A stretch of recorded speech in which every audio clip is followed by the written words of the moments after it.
வணக்கம், வாழ்க வளமுடன். Welcome to food mom kitchen. வாங்க வந்து நான் பசங்களுக்காக ஸ்நாக்ஸுக்காக செய்கிறேன். சும்மா கொஞ்சமாக தீபாவளிக்கு அப்புறம் டைம் இருக்குல்ல, அப்புறமா செஞ்சுக்கலாம். இப்போ பாதுஷா தான் செய்கிறேன். பாதுஷா செய்யறதுக்கு பார்த்தீங்கன்னா இந்த நாகா மைதா மாவு எடுத்து வச்சுருக்கேங்க 1/2 kg. அதில் நம்ம தேவையான அளவு எடுத்துக்கலாம். அதே மாதிரி டால்டா, அந்த காலத்துலலாம் டால்டா போட்டு தான் பலகாரம்லாம் செய்வாங்க. இப்போல்லாம் டால்டா ரொம்ப யூஸ் பண்ணுறதில்ல. டால்டா போட்டால் தான் ரொம்ப நாள் கெடாமல் ஒரு கிறிஸ்பியாக நல்லாயிருக்கும்னு சொல்லுவாங்க. டால்டா வந்து அந்த காலத்தில் எல்லாம் சேர்த்துக்கிட்டாங்க. இப்போ இன்னும் உடம்பு கெடுதி அது இதுன்னு கொஞ்சம் தள்ளி வச்சுருக்காங்க. இருந்தாலும் பலகாரத்துக்கு டால்டா யூஸ் பண்ணுறது நல்லது. கோல்டு வின்னர் டால்டா தான் வாங்கி வச்சுருக்கேன். தயிர் ஒரு 2 ஸ்பூன் அளவுக்கு தயிர், தேவையான அளவு ஒரு சிட்டிகை உப்பு, சர்க்கரை, வெள்ளை சர்க்கரை வந்து ஜீனி பாகுக்காக எடுத்து வச்சுருக்கோம். தேவையான அளவு தண்ணி, அவ்வளோதாங்க. அப்புறம் பார்த்திங்கன்னா நம்ம சோடாப்பூ எப்பயுமே சமையலில் சோடாப்பூ சேர்த்தா அந்த பலகாரத்தெல்லாம் கொஞ்சம் சாஃப்டாக இருக்கும், அதுக்காக சேர்ப்போம். சோடாப்பூவும் இந்த பேக்கிங் சோடாப்பூவும் எடுத்து வச்சுக்கோம். இது ஒரு பிஞ்ச், அது ஒரு பிஞ்ச் போட்டுக்கலாம். நம்ம இப்போ மாவை பிசைஞ்சிக்கலாங்களா. இப்போ நம்ம பாதுஷா செய்ய ஆரம்பிச்சிடலாம். தேவையான பொருட்கள்லாம் பார்த்துட்டோம். பாதுஷா செய்ய ஆரம்பிச்சிடலாம். 1 டம்ளர் அளவுக்கு நம்ம மைதா மாவு எடுத்து வச்சுருக்கோம். ஒரு 250 கிராம் இருக்கும். அது நம்ம 1 டம்ளர் எடுத்து வச்சுட்டோம். இதில் சர்க்கரை வந்து பாகுக்கு 3/4 வச்சா போதுங்க. 1க்கு 1 வைக்கிறாங்க. நம்ம 3/4 வச்சாலும் போதும், 1 வச்சாலும் வைக்கலாம். இப்போ இதில் வந்து பார்த்திங்கன்னா நம்ம வந்து இந்த டால்டாவை வந்து கட் பண்ணி லைட்டாக உருக்கி ஹீட்டு ஆறினோன்னு இதில் மிக்ஸ் பண்ணிக்கணும். நம்ம இதில் பாதி மிக்ஸ் பண்ண போகிறோம். இது வந்து எத்தனை கிராம்னு பார்த்தீங்கன்னா இது ஒரு 50 ml ஆகுது. இதில் நான் பாதி தான் யூஸ் பண்ண போகிறேன். நம்ம அப்படி டால்டா இல்லைன்னா ஒரு 4 ஸ்பூன் ஆயில் விட்டுக்கலாம்.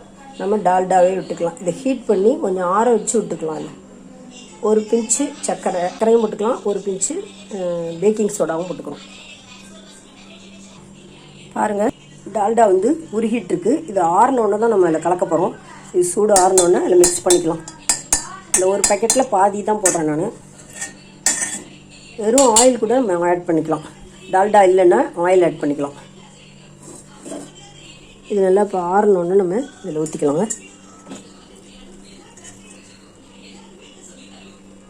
ஊற்றியாச்சு. இப்போ பார்த்திங்கன்னா ஒரு பிஞ்சு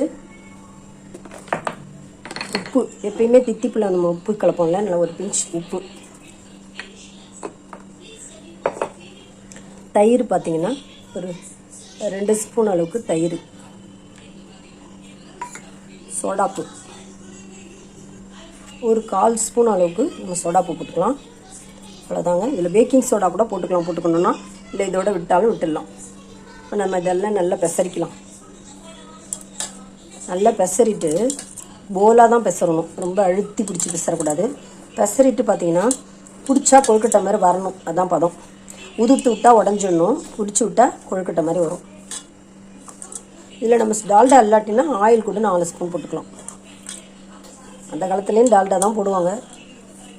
இப்போ பாருங்கள், இப்போ பிசைஞ்சிட்டோம்.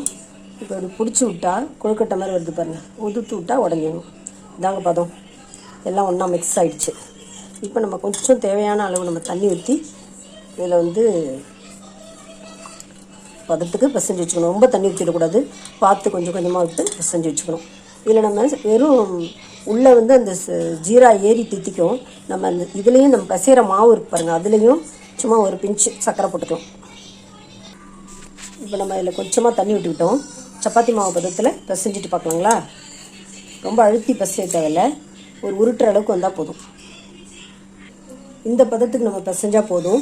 இது ஒரு 10 மினிட்ஸ், ஒரு 15 மினிட்ஸ் அப்படியே இருக்கட்டும். அதுக்குள்ளே நம்ம பாகு வச்சுட்டு வந்துடலாம். இப்போ நம்ம ஒரு பாத்திரம் வச்சாச்சு. சர்க்கரையும் 3/4 டம்ளர் வச்சுருக்கேன் நான். 1 டம்ளர் வேணாலும் போட்டுக்கலாம், நான் 3/4 டம்ளர் போட்டிருக்கேன். தண்ணி ஒரு 1/4 டம்ளர் தண்ணி ஊற்றிக்கலாம். இது நல்லா மெல்ட் ஆகட்டுங்க. நல்லா கொதித்து மெல்ட் ஆகி கரைஞ்சி ஒரு பிசுக்கு பதம், ஒரு கம்பி பதம் வந்தால் போதும். இதில் நம்ம ஃபுட் கலர் போட்டுக்கலாம். ஃபுட் கலர் போட்டு கரைச்சி விட்டுக்கலாம். ஒரு கலருக்கு ஃபுட் கலர் போட்டுக்கிட்டாலும் போட்டுக்கலாம், நீங்கள் குங்குமப்பூ போட்டாலும் போட்டுக்கலாம். எங்கள் வீட்டில் குங்குமப்பூ இல்லாதால நான் ஃபுட் கலர் போட்டுக்கிட்டேன். இது நல்லா கரையட்டும், கரைஞ்சி ஒரு கம்பி பதம் வரட்டும். சும்மா ஒரு பிசுக்கு பதம் வரணும். குலோப் ஜாமுனுக்குலாம் வந்து பாருங்கள், அது மாதிரி ஒரு பிசுக்கு பதம் வந்தோடனே நம்ம பொரிச்சு போட்டுற வேண்டியதான். இது அப்படியே ஸ்லோ ஃபயர்லேயே இருக்கட்டும். சுட போடக்கூடாது, நம்ம பொரிச்சு எடுத்துகிட்டு கொஞ்சம் ஆறணுன்னு அதில் போட்டுக்கலாம். இதில் ஒரு சொட்டு லெமன் வேணாலும் நம்ம விட்டுக்கலாம். ஏன்னா அந்த பாகு வந்து கட்டியாக இடாமல் இருக்கும். அதனால் ஒரு சொட்டு லெமன் விட்டுக்கலாம். ஒரு சொட்டு லெமன் விட்டுப்போம், நிறையா வேண்டாம். ஒரு சொட்டு, ஒரு ட்ராப் வச்சு இது கொதிச்சுட்டே இருக்கும். பார்த்தோம்னா ஒரு பிசுக்கு பதம் வந்தோடனே ஆஃப் பண்ணிடலாம். ஒரு கம்பி பதம். இப்போ மாவு பிசைஞ்சு வச்சுருக்கோம் பாருங்கள். அந்த மாவு வந்து இப்படி பிச்சு பார்த்தோம்னா இப்படி இருக்கணும். அதான் பதம். எப்படி இருக்கு பாருங்கள், இப்படி தான் இருக்கணும். பிச்சு பார்த்தோம்னா இப்படி இருக்கணும். ஈவனாக இல்லாமல் இப்படி இருக்கணும். இப்போ நம்ம உருட்டி வச்சுக்கலாங்களா?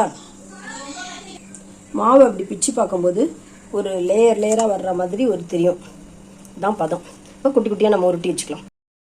மினி பாதுஷா சூப்பராக எம்மியாக ரெடி ஆகிடுச்சுங்க. எவ்வளோ வந்துருப்பாருங்க, ஒரு டம்ளர் தான் போட்டோம். எவ்வளோ பாதுஷா வந்துருக்கு பாருங்கள். 22 வந்திருக்குங்க. 22 பாதுஷா வந்திருக்குங்க. நம்ம கடையில் வாங்க போனால் எவ்வளோ ஆகும்? இது ஹெல்த்தியாக நம்ம வீட்லேயும் செய்யலாம். நம்ம கைப்பட செஞ்சோன்றது சந்தோஷம். இவ்வளோ நல்லா வந்துருப்பாருங்க மினி பாதுஷா. இப்போ நம்ம பாகு வச்சுட்டு பார்க்கலாம். ஆயில் வச்சு வறுத்து பொரிச்சு எடுத்துடலாம். அதுக்கப்புறமா பாகில் போடலாம்.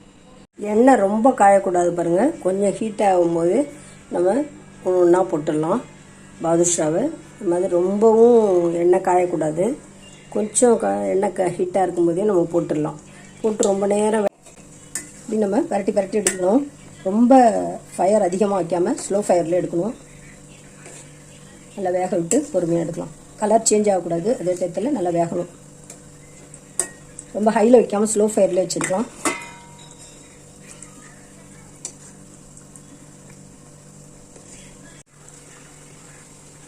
இதில் நம்ம ஏலக்காய் பவுட்ரு போட்டாலும் போடலாம் எசன்ஸில்.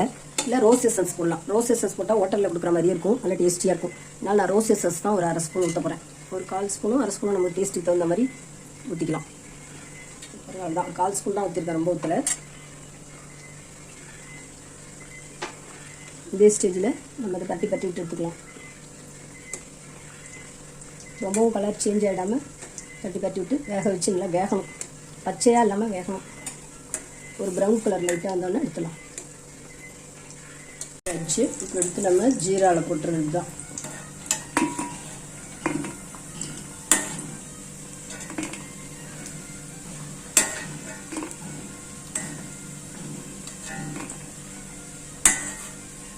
ரொம்ப குட்டியாக போட்டோம். இப்போ ஓரளவுக்கு புஸ் முப்பி இருந்திருக்கு.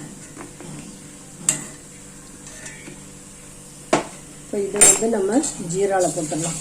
ஜீரா வந்து ஒரு கம்பி பதத்தில் வச்சுருக்கோம்.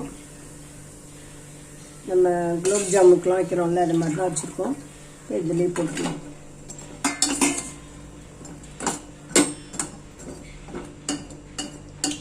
நல்லா இதில் முழுகி நல்லா ஊறணும். அதில் ஊறிட்டு இருக்கணும்.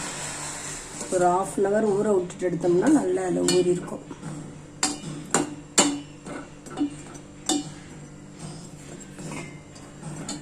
இப்படி இருக்கட்டும். மீதி நம்ம போட்டுடலாம். ஒரே ஒரு டம்ளர் தாங்க பண்ணேன். அதில் 22 வந்திருக்கு. ஆனால் மினி பாதுஷா.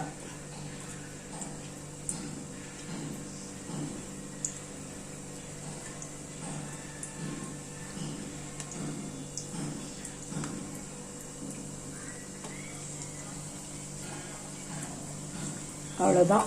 ஈஸியாக சிம்பிளாக ஒரு ஈவினிங் ஸ்நாக்குக்கு, ஒரு ஸ்வீட்டுக்கு பதிலாக இந்த மாதிரி செஞ்சு சாப்பிட்லாம். நம்ம தீபாவளி இப்போ நிறையா செய்யலாம். இது சும்மா ஸ்நாக்குக்காக செய்கிறது. அதனால் ஒரு டம்ளர் செஞ்சேன் நான். இப்போ நம்ம எடுத்துடலாம். ஜீராவில் நல்லா ஊறிட்டுருக்கு. இந்த ஸ்டேஜில் நம்ம எடுத்து வச்சிடலாம்.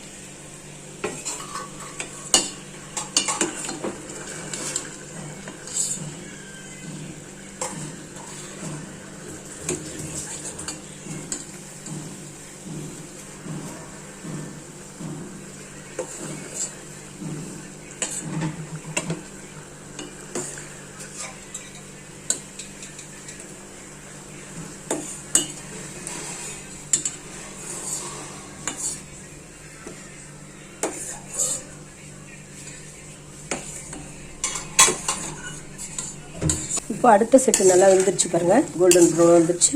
இதையும் எடுத்து ஜீராவில் போட்டுருவோம். எண்ணெயை வடிகட்டிட்டு நல்லா ஜீராவில் போட்டுற வேண்டியதான்.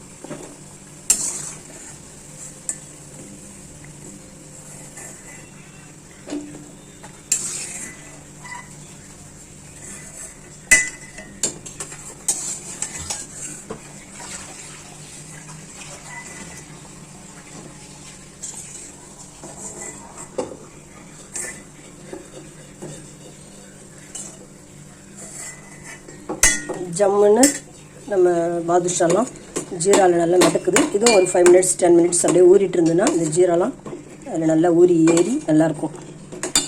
இதையும் நம்ம எடுத்ததையும் வெளியே ஒன்றா போட்டு வச்சுருவோம். நல்லா மிங்கிள் ஆகட்டும். மிங்கிள் ஆனோடனே எடுத்து நம்ம பார்க்கலாம். நம்ம பாதுஷா சூப்பராக எம்மியாக ரெடி ஆகிடுச்சுங்க. ரொம்ப ஈஸி, சிம்பிள். குழந்தைங்களுக்கும் நம்ம வீட்டில் செஞ்சு கொடுத்த மாதிரி இருக்கும். நம்மளும் ஒரு ஸ்வீட் சாப்பிட்ட மாதிரி இருக்கும். தீபாவளிக்கு நிறைய செய்யலாம். இப்போ நம்ம ஒரு சாம்பிள் செஞ்சு பார்த்தோம். சூப்பராக வந்துடுச்சு. டேஸ்ட்டும் ரொம்ப அபாரமாக இருக்குது. இந்த வீடியோ உங்களுக்கு பிடிச்சிருக்கும்னு நினைக்கிறேன். பிடிச்சிருந்துன்னா லைக் பண்ணுங்கள், கமெண்ட் பண்ணுங்கள், ஷேர் பண்ணுங்கள், மறக்காமல் சப்ஸ்கிரைப் பண்ணுங்கள். தேங்க்ஸ் ஃபார் வாட்சிங். நம்ம நெக்ஸ்ட் வீடியோவில் பார்க்கலாம். பாய்.